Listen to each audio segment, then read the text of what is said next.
Buenas tardes, mi nombre es Juan Carlos Sánchez. Para los que ya me conocen, he sido jefe de la Defensoría de la Niñez y Adolescencia durante la gestión 2015, 16 y parte de la 17. Gracias a eso he tenido también mucha experiencia en el tema de niñez, especialista en niñez, he trabajado en las públicas y gracias a la invitación del Centro de Estudios Jurídicos estamos aquí para dar lo que es una charla sobre la importancia de la protección de la niñez en tiempos de cuarentena. Ustedes dirán por qué solo el tema de niñez y adolescente nos habla también de los adolescentes. Hemos decidido que esta oportunidad solo vamos a hablar de los niños porque los adolescentes tienen diferente forma de. No nos olvidemos que la mayoría de ellos ya tienen uso de la tecnología, han tenido más acceso que los niños y prácticamente también tienen otra forma y otra percepción de la realidad. En ese sentido, vamos a continuar con la charla sobre el tema de la importancia de protección de la niñez en tiempos de cuarentena. Yo creo que a ningún profesional conozco, nadie se les había pasado por la cabeza que íbamos a vivir esta situación. A instituciones que tengan un plan de trabajo para ya que lamentablemente nos ha tocado sobrellevar de emergencia. En ese sentido vamos a hablar en 3 puntos en estas charlas, lo que son los niños, niñas, adolescentes, los diferentes tipos de familia y también lo que son los tipos de violencia, que no se olviden que si bien los niños han sido prácticamente en cuarentena, se han olvidado de la protección especial de las víctimas que han sido de niños y niñas en sus hogares, ¿ya? Entonces, vamos primeramente de lo que son los niños, niñas, cuarentena. Y para eso vamos a hacer mención lo que es la Convención Internacional de los Derechos del Niño, Niña, Adolescente, que prácticamente nos da los parámetros para cómo los estados tienen que proteger y tienen que realizar las políticas y leyes en favor de la niñez. En ese sentido, la Constitución Política del Estado también ha sacado, hay articulados que prácticamente constitucionalizan los derechos de los niños y también estipulan quiénes son los encargados de realizar las políticas de atención, protección en el tema de niñez. También tenemos el Código Niño-Niña, que prácticamente es el parámetro, el marco legal para que las instituciones y los adultos puedan de cierta manera trabajar y tener las políticas claras en temas de prevención y atención al tema de niños. En ese sentido, el Código Niño-Niña Adolescente nos estipula que son niños desde la concepción hasta los 12 años. Entonces estamos hablando que ellos ya son sujetos de derecho desde que están en el vientre de la mamá hasta los 12 años. Estamos hablando de niños y niñas, ¿no? Entonces ya hemos podido delimitar nuestra población, la cual está referida a esta charla. Tenemos que hacer mención también a la cuarentena, la cual ha sido dictada por un estado de excepción, por un decreto supremo, por el gobierno de turno, que es el decreto supremo 4196, en el cual estipula que las personas tienen que estar en sus casas. Si bien en un comienzo nos daban horarios para estar en las casas, han ido modificando para que justamente todas las personas estén en sus casas y solo tengan días para salir para que se puedan comprar productos de primera necesidad. Claro que el decreto también le da el estado de excepción a las instituciones públicas de protección, como ser el ejército, la policía, las instituciones municipales que brindan atención inmediata en el tema de niñez y adolescencia, ¿ya? Entonces, viendo esta situación de los niños y niñas en esta situación anómala que les ha tocado vivir, tenemos que decir que los niños y niñas están viviendo el tema del coronavirus de una forma diferente. Los niños ven la realidad de una forma diferente. Para ellos, lo que para nosotros es un problema, para ellos puede ser algo normal. Para nosotros algo puede tener lógica y para ellos no. Es interesante cómo ustedes pueden estar hablando con ellos y ellos prácticamente están pensando en cómo solucionar un problema de sus juguetes. Entonces, los niños ven la realidad de una forma diferente y ahí es donde nosotros tenemos que aprovechar como profesionales, como padres de familia. Entonces, tenemos que tomar en cuenta también que dentro de los estudios que se ha podido realizar en el tema del contagio y el tema de la mortalidad, en el tema de niños, niñas, adolescentes a nivel mundial, dan los datos que son muy pocos los niños contagiados y también son menos los niños que han fallecido lamentablemente por el coronavirus. Según mi punto de vista, es porque se ha tomado pocas pruebas a niños, niñas, adolescentes, porque lamentablemente las pruebas solo se están tomando a los que están teniendo los síntomas de fiebre y tos, y no así a las personas que han tenido el contacto con alguna persona que ha tenido el coronavirus. Esa situación, desde mi punto de vista, es lo que ha provocado que sean menos la cantidad de niños infectados. Porque los gobiernos están prácticamente guardando los que son los reactivos solo para las personas que están presentando los síntomas, y eso es claro porque ha habido denuncias públicas también dentro de lo que es las instituciones de aquí de Bolivia para que las personas tengan acceso de mejor manera a las pruebas de coronavirus. Entonces, para mí esa es una situación en la cual no muchos niños están activos en el tema del coronavirus. Debería verse la forma de hacerse las pruebas en la mayoría de las personas que han tenido contacto directamente, pero es una situación que ya los estados tienen que definir, ¿ya? Entonces, continuando con el tema del coronavirus, tenemos que entender que los niños, ellos están viendo el tema del coronavirus como una situación que para ellos puede ser normal, porque ahora les tocó vivir una cuarentena donde tienen que ver a los papás y a las mamás dentro de casa, tienen que ver una situación en la cual las familias monoparentales, la mamá tenga que estar todo el tiempo en casa o el papá tenga que estar todo el tiempo en casa. Entonces, para algunos niños puede ser una manera normal, pero para otros niños que los cuales han tenido acceso a la información indiscriminada, puede ser una película de terror que estén viviendo. Entonces, a eso también se va esta charla, como podemos nosotros ayudar a que los niños sobrelleven esta situación. ¿Ya? Como habíamos dicho, los niños ven la realidad de una manera diferente y están viendo esta realidad también de una manera diferente. Si ustedes preguntan a los niños cómo ven a las personas que se han infectado, dependiendo de la información que ellos han recibido, les van a dar. Felizmente yo soy padre de dos niños y lamentablemente uno de ellos, cuando estaba comenzando los problemas, me decía, se puso a llorar y me decía, no quiero que mis abuelitos fallezcan, ya que en los medios de comunicación solo decían que los mayores de edad, los adultos mayores eran los que estaban falleciendo. Entonces, la información que ha recibido mi hijo en ese momento era una información errónea. Si bien los medios de comunicación pueden decir, tienen sus razones para dar esa información, no se ha trabajado de una forma adecuada.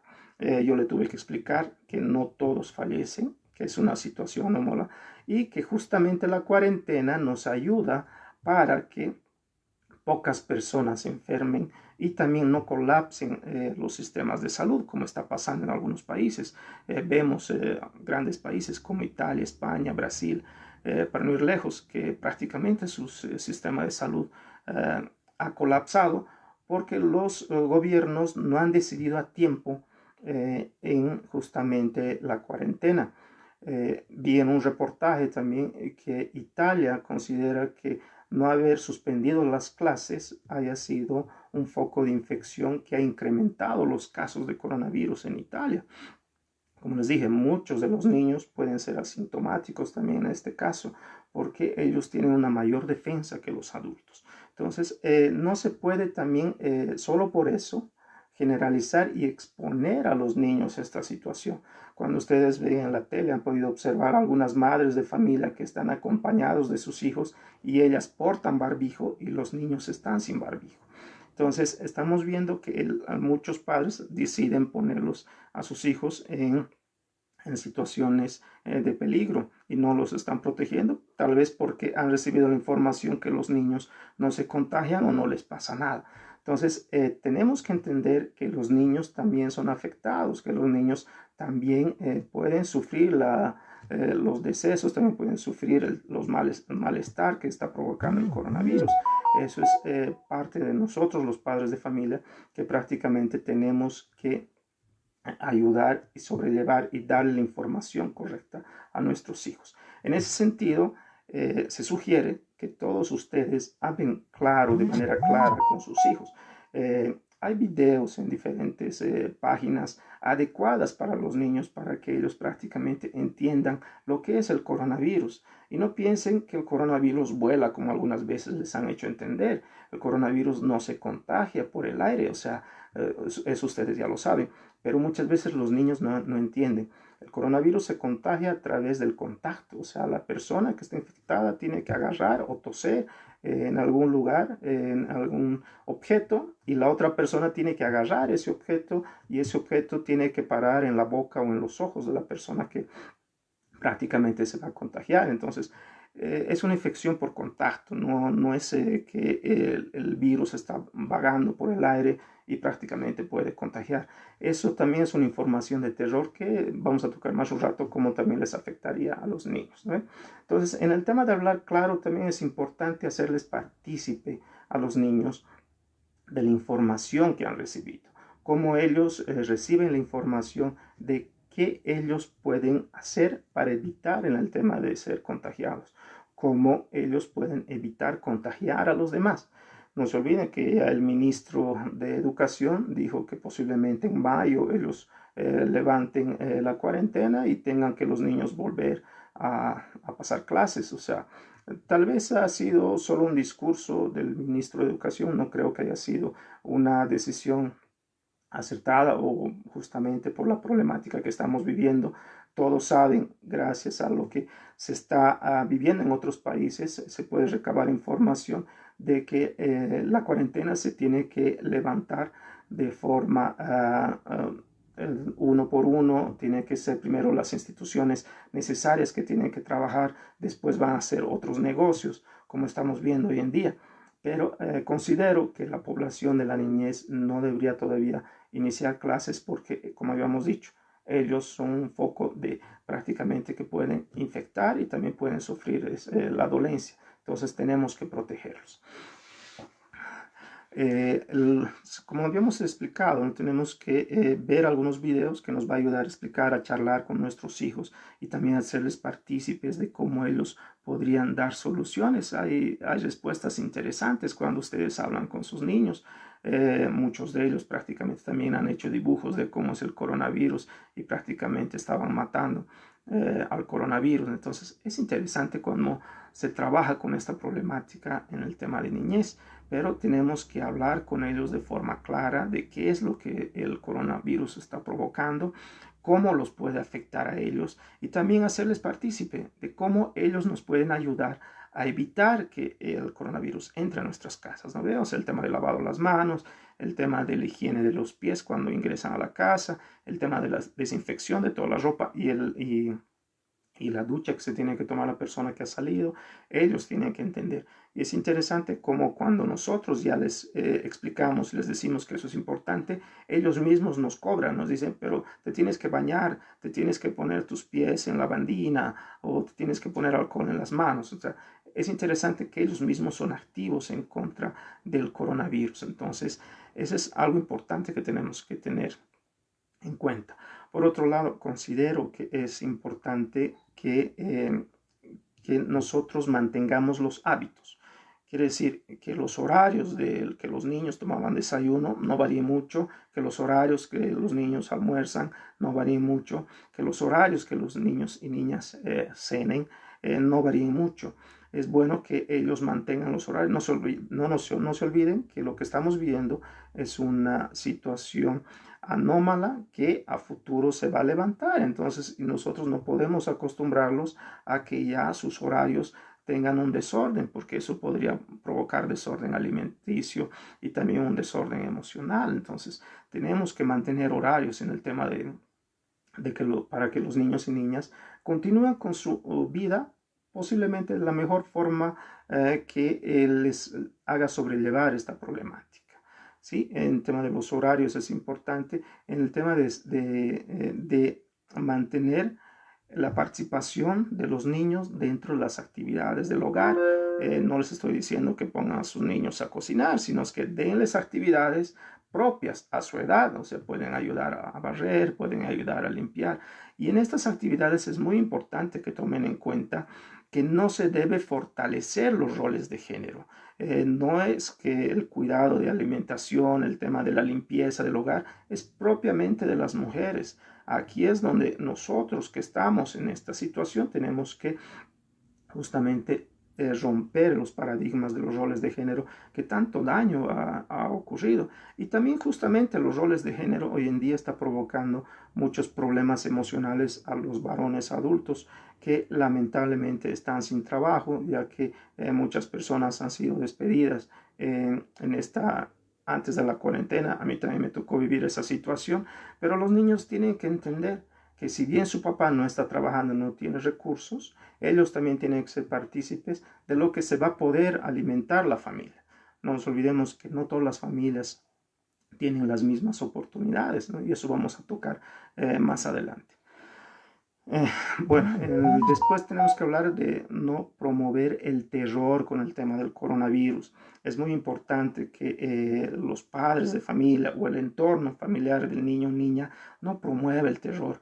O sea, yo veía con mucha alarma que algunos canales de televisión daban películas sobre virus, sobre infecciones, sobre zombies, en épocas de cuarentena, donde debemos tener un poquito de tino los medios de comunicación y evitar ese tipo de películas que prácticamente siembra el terror. No nos olvidamos que si ustedes van a sembrar el terror con el tema del coronavirus a un niño, le puede provocar trauma psicológico, puede provocar que ese niño cuando le tenga que tocar ir a la escuela, tenga que convivir con una niña o un niño que haya tenido el coronavirus. ¿Y qué es lo que va a hacer? Entonces ese niño prácticamente lo va a aislar, va a ser víctima de bullying y ahí es eso lo que tenemos que evitar. Si bien el tema del miedo es algo importante para los niños porque eso les ayuda a sobrevivir, les ayuda a llevar su vida de forma normal y cotidiana.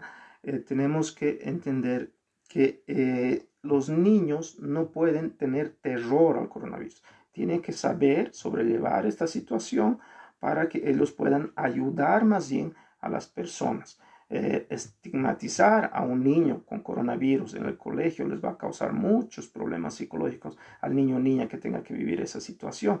Entonces, por eso es importante que los niños no vivan esta situación que estamos viviendo como una película de terror. Y eso depende mucho del entorno familiar que va a ayudar en esa situación. También tenemos que tocar en este tema de cuarentena que están viviendo los niños, es que los niños tienen una capacidad de resiliencia única. La resiliencia es la capacidad de sobrellevar al problema para que ellos puedan tener una vida normal a futuro, para entender también dependiendo la relación que el niño tenga con una persona de confianza o con la familia de confianza, su capacidad de resiliencia es mucho más apta para sobrellevar los problemas. Entonces, en ese sentido, lo que se está promoviendo es que los papás hoy en día tengan un acercamiento más afectivo con sus hijos. En ese sentido, damos algunas sugerencias, como ser la participación activa dentro del hogar en las tomas de decisiones, o sea, qué es lo que almorzamos el día de hoy, cómo vamos a definir los horarios, en el tema de uso de tecnología también pueden hablar con los niños y en el uso de tecnología no se olviden que es muy importante que los papás tengan el seguimiento a las acceso a las aplicaciones que los niños están utilizando. Lamentablemente hay alguna tecnología que es utilizada de mala manera por muchos niños y también les puede causar daño. Entonces tenemos que tomar en cuenta esa situación. Entonces, la participación activa es muy importante para el tema de prevención, en el tema de información que ellos van a recibir y también el tema de información que ellos van a poder dar a sus amigos, ya que es importante que mantengan el contacto con sus parientes y también con los amigos que tenían en la unidad educativa. Es importante que nosotros como adultos promovamos que ellos tienen que continuar en contacto con sus amigos y cada uno va a ver cómo está sobrellevando esta problemática, ya que cada familia es un mundo aparte. También es importante que les hagan partícipes del tema económico, como les había indicado, ¿no? Ellos tienen que saber si sus padres están trabajando o no, si los ingresos que tienen les va a servir. No nos olvidemos que el tema económico es un aspecto muy importante y preocupante para padres de familia que les está tocando vivir hoy en día. Pero esa situación emocional que los papás están llevando no puede afectar a sus hijos. O sea, los papás que estamos sin trabajo, tenemos que entender que esta situación va a pasar, que esta situación es una situación temporal y que no podemos afectar a nuestros hijos con la preocupación, porque prácticamente la preocupación no nos va a llevar a nada. También hemos podido observar que han sacado algunas acciones que están ayudando a sus padres que no tienen ingresos económicos. Y eso vamos a tocar más adelante. Es muy importante, como estamos diciendo, que se mantenga la comunicación dentro del hogar, con todos los miembros del hogar, también con las personas que no estarían en el hogar, que están fuera del hogar, porque tienen otra familia, porque son los parientes que están en otra situación, en otro lugar. Entonces es importante que se mantenga esa información también con los parientes para que ellos puedan tener también la información de cómo las otras familias están sobrellevando la situación del coronavirus y la cuarentena, ¿no? Lo que habíamos dicho, también involucrarlos en las tareas del hogar, sin fortalecer los roles de género, es importante y acorde a la edad de cada niño que pueda realizar. Conversar con ellos, hacer reuniones familiares es muy importante justamente para que hagan seguimiento de cómo está evolucionando el coronavirus. No es la misma situación de lo que se ha dictado la cuarentena, que ya son 4 semanas, a la situación actual.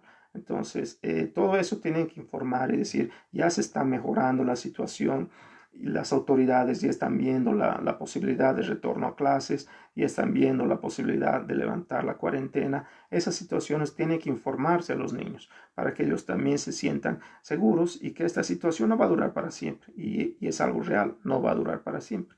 Y eso nosotros como adultos tenemos que transmitir esa seguridad a nuestros hijos.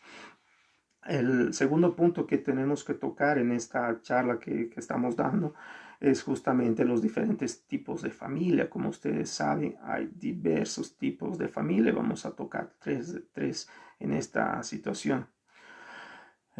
Estamos hablando de las familias monoparentales en las cuales solo el papá o la mamá estaría a cargo de la familia, ya sea por situaciones diferentes que les tocó vivir, sea por separación o sea porque el papá o la mamá tuvo que viajar y ellos están a cargo solo de uno de los padres. Entonces, esa situación también va a hacer que los niños vean su realidad de forma diferente, porque de seguro que la mamá que estaba ahí no estaba todo el tiempo con sus hijos, estaba prácticamente realizando sus actividades también cotidianas y posiblemente en muchos casos había personas que les ayudaban con el cuidado de sus hijos, como ser las abuelitas, las tías. En esta oportunidad son los papás o las mamás que son los encargados de las familias monoparentales que están en este momento las 24 horas con sus hijos. Entonces, esa situación también tiene que ser explicada a los niños. Por otro lado, también se tiene que hablar de las familias ampliadas. Lamentablemente, debido a la realidad económica que ha vivido Bolivia y principalmente Cochabamba, ustedes saben que muchos padres de familia han viajado al exterior y en el exterior prácticamente han hecho vida aparte, han dejado a sus familias aquí y hay familias que prácticamente se han hecho cargo los tíos, los abuelitos o hasta el hermano mayor. Ha habido casos que se ha atendido en defensoría donde el hermano mayor estaba a cargo de sus hermanitos porque los papás han decidido viajar justamente a Italia o España a realizar los trabajos para sustentar económicamente debido al tema económico. O sea, como ustedes saben, nunca hubo bonanza en Bolivia. Siempre hubo el tema de recesión económica, siempre hubo el tema marginal, los pobres, y lamentablemente nada más han sido las autoridades de turno que en su momento han ocultado esa situación. Y ahora que lamentablemente nos toca vivir una situación de cuarentena por una enfermedad que es una pandemia, nos vemos afectados porque no tenemos centros de salud que prácticamente puedan atender a todas las personas que se puedan infectar, ¿no? Entonces, las autoridades en ese sentido están realizando las acciones y también tenemos que hablar de las familias que se puedan llamar entre comillas tradicionales que tienen padre y madre. Eh, los niños también van a ver una situación diferente porque el papá, que generalmente era el encargado de traer el sustento económico, va a estar todo el tiempo en la casa. Entonces, las familias tienen que trabajar esa situación con sus hijos, explicar por qué están en sus casas, cómo la cuarentena está dando una oportunidad de hacer una vida en familia y cómo también eso les pueden sacar provecho de esa situación en familia. Ahora, respecto de las familias, como estamos hablando de diferentes tipos de familia, tenemos que hablar que hay situaciones o hay aspectos positivos que ya ha hecho el gobierno, ¿no? Y también algunos gobiernos municipales. Si bien yo no veo una política clara para ayudar a familias vulnerables, sí estoy viendo acciones aisladas que pueden ayudar con el tema de la alimentación, que puedan ayudar con el tema de la economía de las familias. No veo una política clara de cómo va a ayudar a las familias vulnerables, porque hay familias clases medias que prácticamente van a ser familias pobres después de esta situación porque no tienen trabajo. Hay muchas empresas que lamentablemente ya decidieron que van a cerrar y no van a poder contratar a más personas. Entonces, se tiene que ya realizar políticas, no solo acciones. Y dentro de las acciones que son positivas, que hay que aplaudir dentro del gobierno nacional y también algunos gobiernos municipales, están justamente los bonos. Los bonos van a ayudar a la familia a sustentar económicamente. No nos olvidemos que ese bono es para ayudar a la alimentación de los niños, ¿no? Es bono familia. No nos olvidemos que también algunos gobiernos municipales han decidido dar canastas familiares. Algunas personas particulares han decidido dar canastas familiares a estas familias más vulnerables. Algunos se asombrarán por qué tanta ayuda a la zona sur. Yo tengo vivido experiencias con la ONG que he trabajado, Visión Mundial, que trabajaba en la zona sur y lamentablemente hay familias que no tienen agua potable, hay familias que no tienen agua, hay familias que no tienen gas. Es una triste realidad que se ha escondido durante todos estos tiempos. Entonces, esas son las familias vulnerables, esas son las familias que se tienen que trabajar con equidad. La equidad es dar más a los que más necesiten. La equidad no es dar a todos por igual bonos. Lamentablemente vemos que hay muchos funcionarios públicos que se van a beneficiar de los bonos pese a que tienen sueldos fijos, cuando en realidad debería darse mayor oportunidad a esas familias más vulnerables que no tienen ingresos económicos.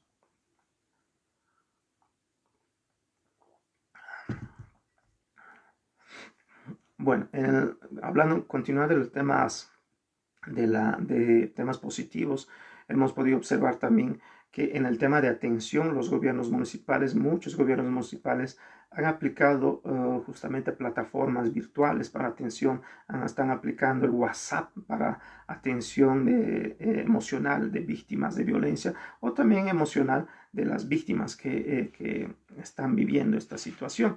Esos son acciones individuales que hay que justamente decir felicidades a los gobiernos municipales, pero también tenemos que hacernos algunas preguntas a las autoridades que les tocó vivir esta situación, es cómo están haciendo con las víctimas, niños, niñas, adolescentes, que estaban en situación de vulnerabilidad cuando ocurrió antes del coronavirus. Han hecho seguimiento las instituciones. Esas actividades es donde tienen que tener políticas claras y no acciones individuales. Tiene que haber una política municipal para atención justamente a esas familias vulnerables. Estaba escuchando la información de la FECCB en la cual una autoridad decía que los casos de denuncias han disminuido en un 50%, cuando los que trabajamos en esta problemática sabemos que esa información es falsa. Lo que ha bajado es la cantidad de denuncias porque las personas no tienen acceso a realizar las denuncias. No es que ha disminuido la violencia como estaban indicando, la violencia continúa, más aún cuando el agresor está en la casa. Lo que puede estar ocurriendo es que las mujeres y los niños tengan miedo de denunciar. Más aún también, y entrando en la parte negativa de esta situación, cuando hay instituciones que no atienden de forma oportuna y pronta para la atención de los casos de emergencia. Yo como profesional he estado asesorando a algunas personas, he estado llamando a algunos profesionales y es muy difícil que te den atención inmediata, pese que yo tengo varios amigos y contactos en diferentes instituciones que me ayudan a sobrellevar esos problemas que muchas personas están viviendo. Pero es difícil que tengan acceso a realizar la denuncia. Entonces, ahí va la recomendación a las instituciones. Hagan un análisis adecuado. No es que ha disminuido la violencia, ha disminuido la cantidad de denuncias porque las personas no están pudiendo denunciar de forma oportuna. Lamentablemente no contamos con cifras de las denuncias que se han realizado en los servicios legales integrales y en las defensorías, pese a que decían que continúan con la cantidad de denuncias, que dudo mucho, porque no se olviden que, para tomar como ejemplo, Cochabamba tiene 6 subalcaldías y tiene muchas defensorías las cuales realizaban el tema de atención. Entonces, también ha disminuido los casos que las defensorías estaban atendiendo, porque felizmente es uno de los pocos municipios que digo que felizmente cuentan con equipos de turno y están trabajando con la situación de emergencia, pero no es una atención abierta a todos los niños, niñas que vayan a necesitar ese apoyo. Entonces, esas son algunas de las llamadas de atención que se puede hacer a las instituciones que no están haciendo la atención inmediata en muchos casos. Y a mí me tocó vivir de algunos casos de clientes que me han pedido hacer llamar a la Defensoría, a la FELCB, algunos que prácticamente los teléfonos, no sé si es por la cantidad de llamadas, pero no atienden y también tardan en la atención inmediata. También tenemos que tomar en cuenta que muchas de las familias no tienen acceso a la tecnología, o sea, cómo se está viendo desde los servicios legales integrales de los diferentes municipios, desde lo que es la FELCB, para hacer un seguimiento a esas familias más vulnerables. Hay denuncias en el Facebook que dicen, ¿no?, que hay varios en la zona sur que prácticamente están teniendo la vida normal, porque las instituciones no están haciendo seguimiento. Pero ahí también tenemos que hacer un análisis crítico. O sea, yo no necesito de un policía, de un militar que me diga quédate en casa. Yo ya sé que existe la cuarentena y ahí es donde todas las personas tienen que tomar en cuenta cómo ellos están sobrellevando esta situación. O sea, todos somos obligados. No necesita que la policía me diga a cada momento quédate en casa, quédate en casa. O sea, nosotros como ciudadanos responsables tenemos que asumir esa situación. Otro aspecto negativo que, bueno, tenemos que también decirlo, es que no he visto ninguna institución llamada por ley en temas de municipios y gobiernos nacionales que hayan hecho estudios con los niños para ver cómo les está afectando, qué política se podría aplicar a favor de ellos. Estamos entrando en una lógica adultocentrista de gestiones pasadas, donde los adultos creemos que ponemos tener la solución a todos los problemas de los niños, sin escucharlos. Estamos decidiendo que ellos necesitan 500 bolivianos para tener alimentación. Estamos decidiendo que ellos pueden tener acceso a la protección vía WhatsApp, vía Facebook o cualquier otra herramienta electrónica. Entonces, no estamos yendo con la población en sí que nos puede decir cómo ellos se sentirían más seguros en esta situación. Entonces, tengo muchos amigos que están viendo prácticamente esta charla, que trabajan en el municipio y me gustaría que mejoren algunas situaciones. Los felicito por algunas aplicaciones que han hecho, pero esas aplicaciones van dirigidas a una población específica que tiene acceso a esa tecnología. Cómo están trabajando con la otra población. Entonces tendremos que ver esa situación a través de políticas claras, no acciones individuales, ¿no? Entonces ahí es donde tenemos que nosotros trabajar más coordinadamente con los niños, las instituciones que trabajan y también con las poblaciones más vulnerables, lo que les había dicho. No todos viven en la misma situación. Bueno, el tercer punto, y es el último que tenemos que tocar, es el tema de los tipos de violencia que ustedes saben. O sea, los tipos de violencia son la violencia física, psicológica y sexual. Dentro de los que me tocó vivir como jefe de defensoría, hemos podido observar que más del 80% de las situaciones de violencia y del tema de violencia sexual se daba en los hogares.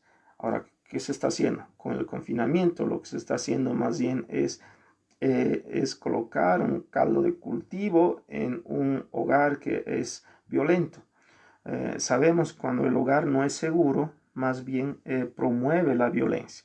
Entonces, a esas familias es lamentablemente que no se está pudiendo llegar, a esas familias que eran las que provocaban violencia psicológica, violencia física y violencia sexual, a esas familias, a esos agresores es lo que no se está pudiendo llegar. O sea, se está haciendo seguimiento con los agresores, se está haciendo algún trabajo con los agresores, lamentablemente no se está pudiendo dar una respuesta oportuna a esta situación. Entendemos que nos ha tocado vivir esta situación a todos de sorpresa, pero ya son 4 semanas en las cuales las autoridades ya tienen que tomar acciones oportunas y realizar políticas serias. Lamentablemente las instituciones públicas trabajan como cuando ocurre algo y tienen que dar solución. No tienen líneas bases para trabajar con esta problemática, que muchas veces se había criticado eso a los de planificación, a los que realizan el tema de la planificación de los POAs municipales, a la gobernación, porque prácticamente ellos creen que tienen la solución a todos los problemas, cuando en realidad tenemos que ser partícipes a los niños, niñas, adolescentes en esta situación. Bueno, les agradezco su participación en este videollamada. Tal vez después con el Centro de Estudios Jurídicos podemos resolver algunas preguntas o algunas inquietudes que ustedes tengan para justamente ayudar de cómo podemos nosotros proteger a nuestros niños, niñas en esta situación de la cuarentena y en esta situación de la pandemia que muy pronto se va a terminar, pero tenemos que dar respuestas oportunas. Gracias.